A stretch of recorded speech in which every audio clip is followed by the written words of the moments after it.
Nah, topik pembahasan kali ini ialah mengenai retribusi bangunan gedung. Nah, sebelumnya telah diatur dalam Undang-Undang Nomor 1 Tahun 2022 mengenai hubungan antara pemerintah pusat dan pemerintah daerah. Dan dalam Peraturan Pemerintah Nomor 35 Tahun 2023 sebagai peraturan pelaksananya. Di mana dalam Undang-Undang Nomor 1 Tahun 2022, pemerintah daerah diberikan kewenangan untuk mengatur dan mengurus sendiri urusan pemerintahan menurut asas otonomi dan tugas pembantuan. Kewenangan tersebut berupa dapat melakukan pungutan pajak daerah dan retribusi daerah yang digunakan untuk memenuhi kebutuhan pengeluaran di daerah masing-masing. Nah, dalam pasal 87 ayat 2 yang menjadi objek retribusi ialah penyediaan atau pelayanan barang dan atau jasa dan pemberian izin tertentu kepada orang pribadi atau badan oleh pemerintah daerah.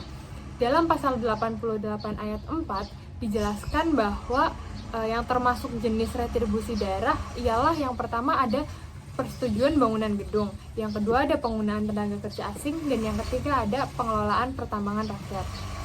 Nah, Peraturan Pemerintah Nomor 35 Tahun 2023 merupakan pedoman bagi pemerintah daerah dalam menyusun peraturan daerah dan peraturan kepala daerah mengenai pajak daerah dan retribusi daerah. Untuk pengaturan mengenai retribusi bangunan gedung itu tadi terdapat dalam Undang-Undang Nomor 1 Tahun 2022 dan Peraturan Pemerintah Nomor 35 Tahun 2023. Nah, retribusi PBG itu sendiri yaitu pungutan atas penerbitan persetujuan bangunan gedung oleh daerah.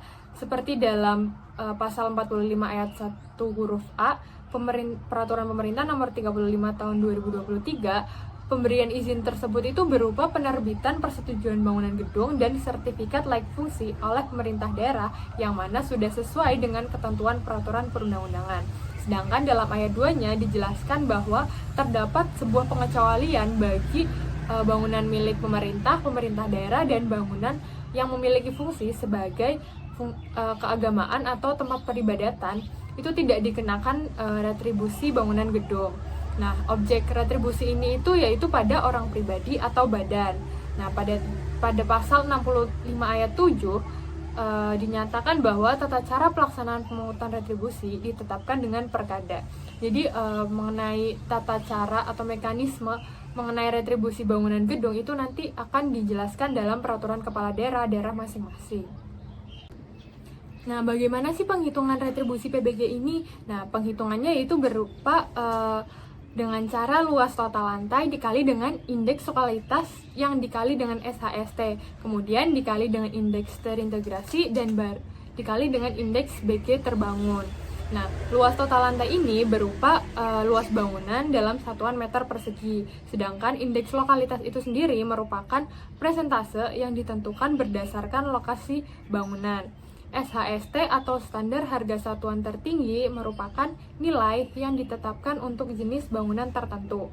Sedangkan indeks terintegrasi yaitu faktor yang menggabungkan kompleksitas, permanensi, dan ketinggian bangunan. Kemudian ada indeks bangunan gedung terbangun atau tadi indeks BG terbangun, yaitu menunjukkan kondisi bangunan di mana itu baru atau renovasi. Untuk tata cara pembayaran retribusi bangunan gedung ini sendiri itu nanti akan diatur dalam peraturan kepala daerah masing-masing.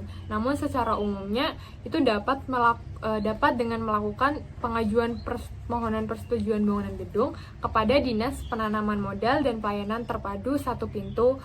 Nah, yang mana nanti akan mendapatkan surat ketetapan retribusi daerah. Setelah itu akan dimintakan untuk menunjukkan resi penerimaan berkas yang asli. Baru kita akan mendapatkan slip SKRD rangkap 5 dari petugas loket dan menandatangani dokumen tersebut di hadapan petugas.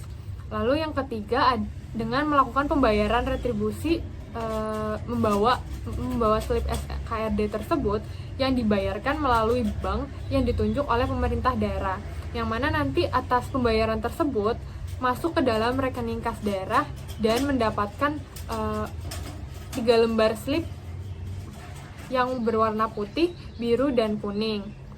Lalu setelah menerima slip tersebut, 2 lembar slip SKRD yang berwarna putih dan kuning akan diserahkan ke loket DPM PTSP tadi, yaitu Dinas Penanaman Modal dan Pelayanan Terpadu Satu Pintu, untuk keperluan administrasi, yang kemudian kita akan mendapatkan dokumen izin serta SKRD kepada pemohon. Mengenai rekapitulasinya nanti yaitu dilakukan oleh bendahara penerima DPM PTSP yang akan membuat rekapitulasi harian dari seluruh transaksi pembayaran retribusi dan diserahkan kepada Badan Pengelola Keuangan dan Aset Daerah untuk pencatatan lebih lanjut. Nah, apabila kita tidak membayarkan dalam waktu yang telah ditentukan, nanti itu akan dilakukan penagihan dengan menggunakan surat tagihan dari retribusi daerah atau STRD. Kemudian atas keterlambatan itu nanti akan dikenakan sanksi administrasi, yaitu sanksi administrasi yang mana sebesar 2% per bulan dari pokok terutang. Nah, pada tahun ini pemerintah membuat sebuah kebijakan baru, yaitu kebijakan pembebasan PBG bagi MBR. Nah, program ini itu sebagai salah satu upaya untuk menurunkan harga rumah bagi masyarakat yang memiliki penghasilan rendah, sehingga memunculkan banyaknya bangunan yang mempunyai izin secara resmi karena terdapat penurunan harga dari pembangunan rumah tersebut.